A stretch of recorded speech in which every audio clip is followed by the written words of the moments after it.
정치 분야인데요. 이상철 크리스천 아카데미 원장 그리고 한신대 겸임 교수이신 이상철 박사님께서 2020 주요 현안에 대한 개신교인 인식조사 결과 보고서 코로나19를 거치면서 드러난 한국 개신교인의 시민성이란 주제로 발표를 해주시겠습니다. 네, 반갑습니다. 한국 크리스천 아카데미 원장 이상철입니다. 저는 이번 인식조사에서 부제를 코로나19를 거치면서 드러난 한국 개신교의 시민성이라는 주제로 연구를 했고요. 좀 넘기면서 보도록 하겠습니다. 일단 한국 개신교의 정치적 성향, 작년에도 조사를 했습니다. 저희가 조사했는데 중도, 진보, 보수로 나왔는데 진보가 31.4%, 중도가 39.8%, 보수가 28.8%. 근데 이게 지금 조사가 중요하지만 작년이랑 비교해 본 게 중요해요. 진보는 비슷하죠. 진보는 비슷한데 중도가 많이 줄었어요. 중도가 줄고 중도의 표가 거의 비슷한 수치로 이렇게 보수로 옮겨간 것을 느낄 수 있습니다.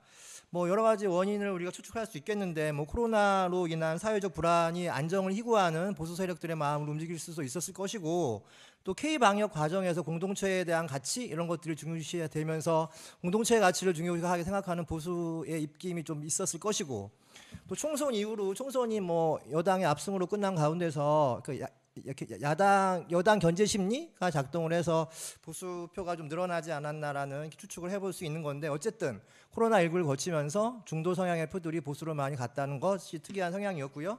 연령대별 정치 성향으로 가면 40대, 한국의 40대, 이건 개신교, 비개신교 포함해서 40대가 굉장히 진보적인 성향으로 나타나죠. 보수보다 거의 2배 가까이 높게 나타나고, 제가 관심 있게 보는 분야는 20대의 보수와 경향인데, 여러분 표에 보시면 작년에도 똑같은 조사를 했는데 20대 같은 경우는 중도의 표는 작년이나 올해나 변함이 별로 없어요.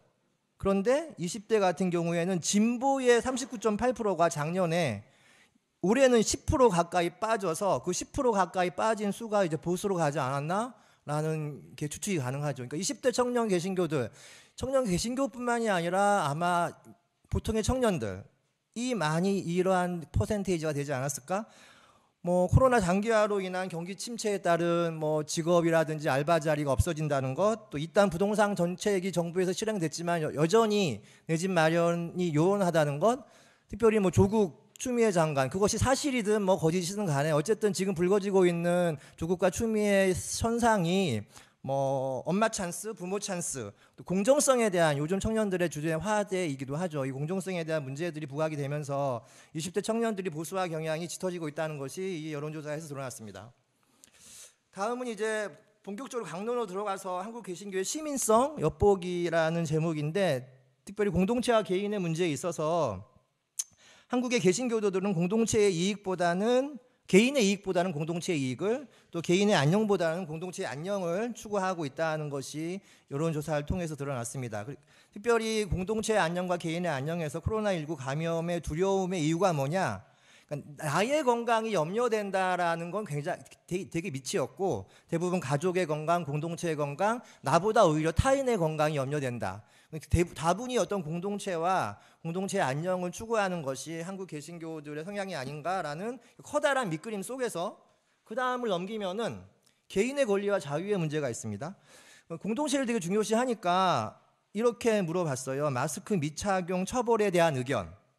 물론 찬성이 58.9%이지만 반대가 26.6%, 잘 모르겠다 14.5%. 그러니까 처벌에 대한 미온적인 반응이 거의 40% 가까이 가까웠다는 거. 이건 좀 이제 공동체를 중요시 생각하지만 개인의 권리와 개인의 자유에 대한 소중한 가치를 이렇게 붙잡고 있다는 것들이 좀 드러난 현상이라고 볼 수 있고요.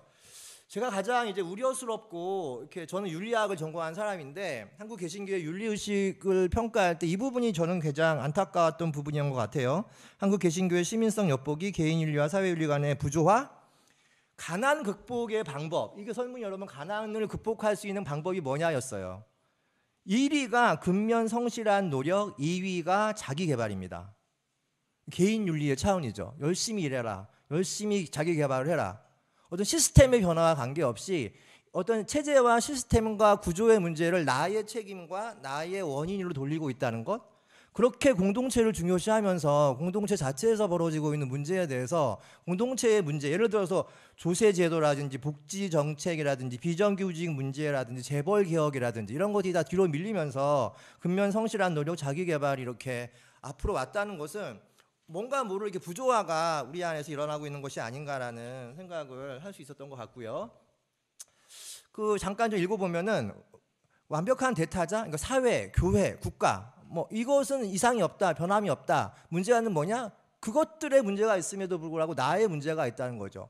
공동체의 문제를 나의 문제로 이렇게 소환하는 이상한 습관이 우리들에게 있는 거 아닌가?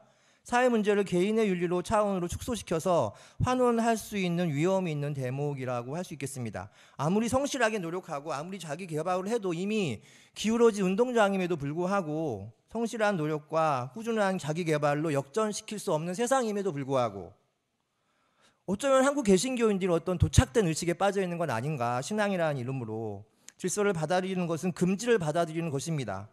그러나 억압된 것은 반드시 귀환되기 마련이고 그 금지되고 억압되었던 것들이 돌아오면서 정신은 고통을 당하는데 그 도착이란 그 고통에 대한 회피 전략인데 설문조사에서 나타난 것은 그 문제를 오로지 다 나의 문제로 돌리고 있다는 거죠. 내가 성실하지 못해서, 내가 자기 개발을 못해서.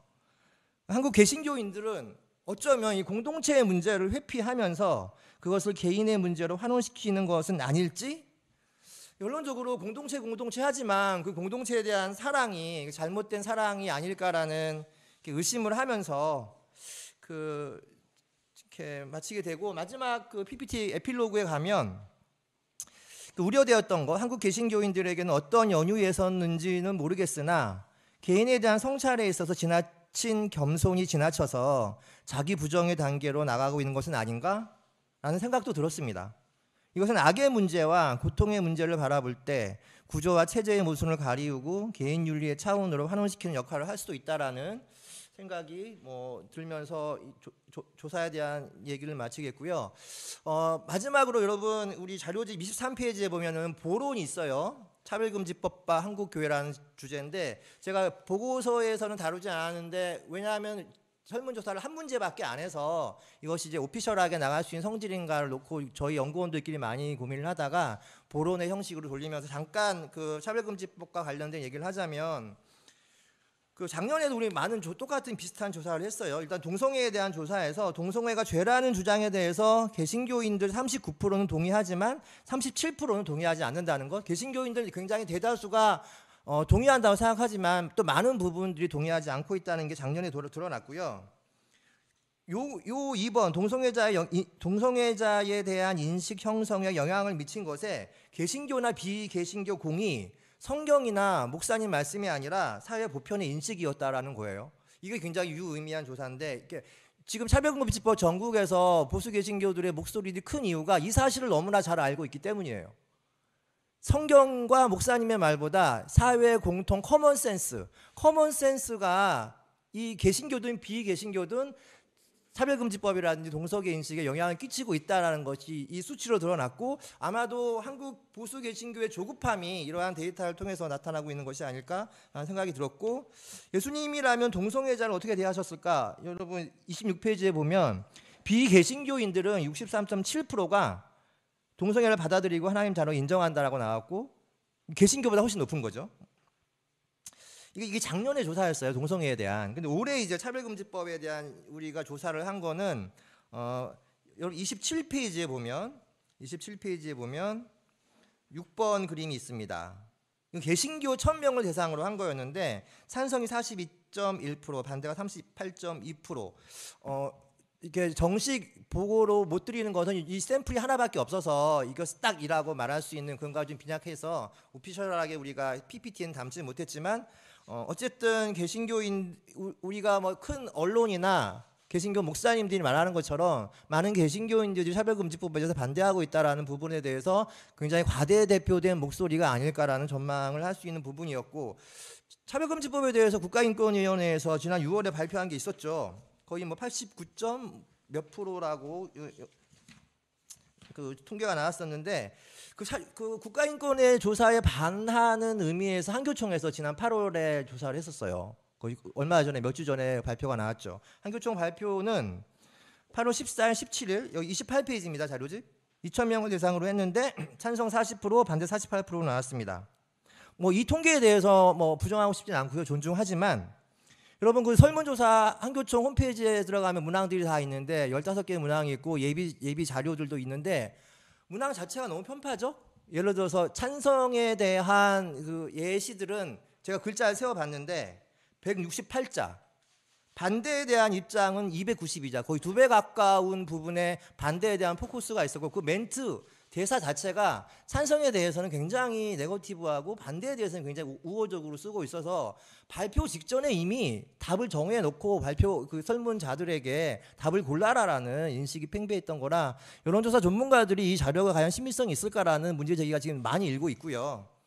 그 내용 자체들도 차별금지법 제정의 경우 악영향을 서술하는 질문이 압도적으로 많았고 설문의 상당 부분이 법안에 대한 무지와 가짜뉴스 그 예들이 거기 각줄 9번, 10번, 11번, 12번에 다 나와 있어서 여러분 읽어보시면은 그냥 당연히 그렇구나 이 여론조사가 굉장히 편파적으로 진행되었구나라는 것을 느낄 수 있는 대목이었습니다.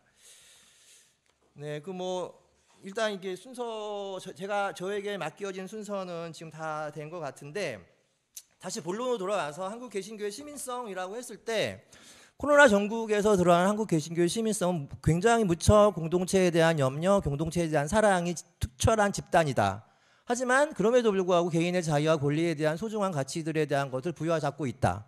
하지만 그 공동체에 대한 사랑이 왜곡된 사랑은 아닐까라는 의심의 여지들이 있었다. 왜 그러냐?